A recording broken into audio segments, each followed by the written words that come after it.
Hi everybody, I'm Patrick Prone here. I'm here with Caleb Davis, who has a mono blue turns deck that he's playing today in our West Virginia States Championship or event Yep. championship. I'm not sure. So let's take a look at the deck list real quick. He's running one Imracool, just one single lonely Imracool. A lot of spells and a lot of ways to take turns. Couple Jaces and really basic lands. Super basic. It's Lots of probably the best islands. thing for the deck just because of how much blue I need. Miko Koro is actually kind of a win condition for me at some times whenever I just need that extra card at the end of their turn. So we have a little bit of a glance at the sideboard here, but we'll get back to that in a minute. Let's start off. This game deck is about taking turns. So we're going to start talking about Time Warp It, because it takes a turn. it all starts on turn 5. Turn 5 is usually about when this deck starts to chain off extra turns.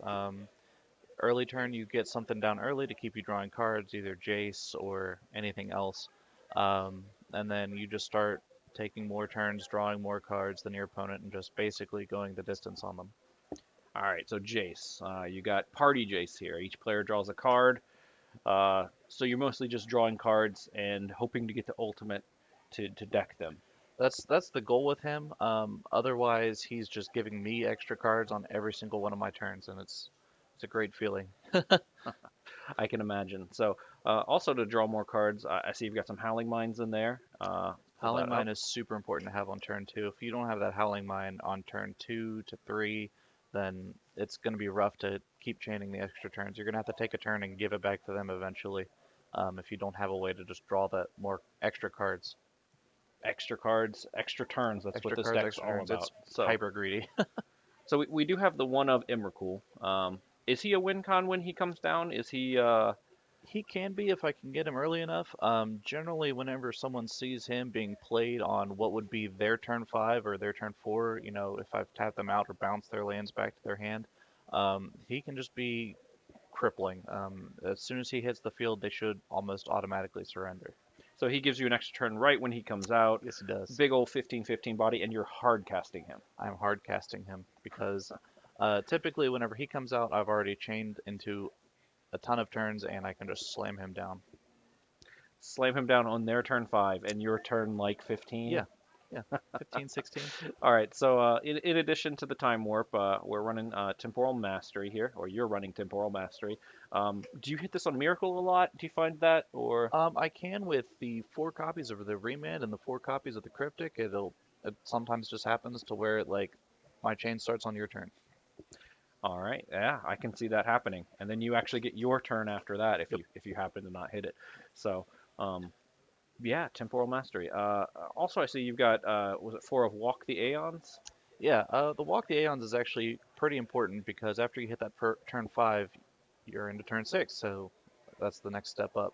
After you start chaining some turns, if you feel like I'm going to be running out of turns in the deck, this guy has a really cool buyback of sacrificing 3 islands in order to get this thing back in my hand, so I can keep the chain going until I hit an Elixir of Immortality later in the game. Now, how many lands are you normally aiming for before you start buying this back?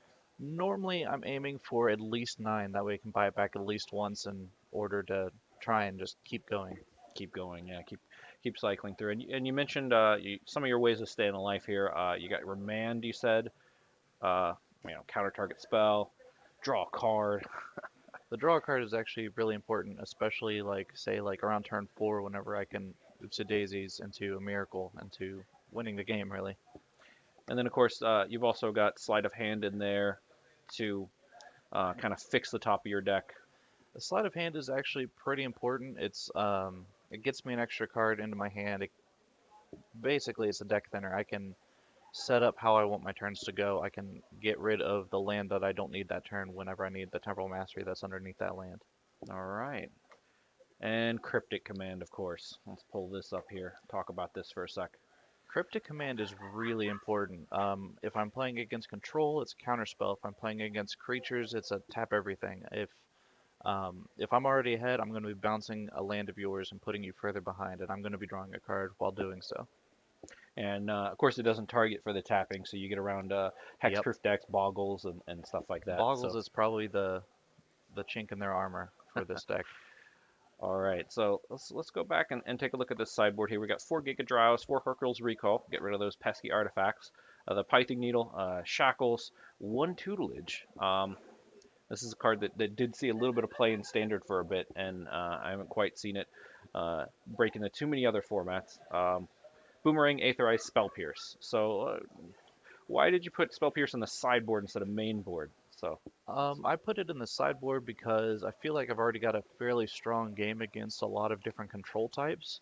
I just wanted to be prepared in case I needed to, hit an early turn counter spell for something like Boggles, where I don't want to see enchantments hitting that guy. I don't want to see, anything really interfering with a game plan before I can at least hit turn 3 or 4. okay. Oh, sorry, I had the wrong picture up there.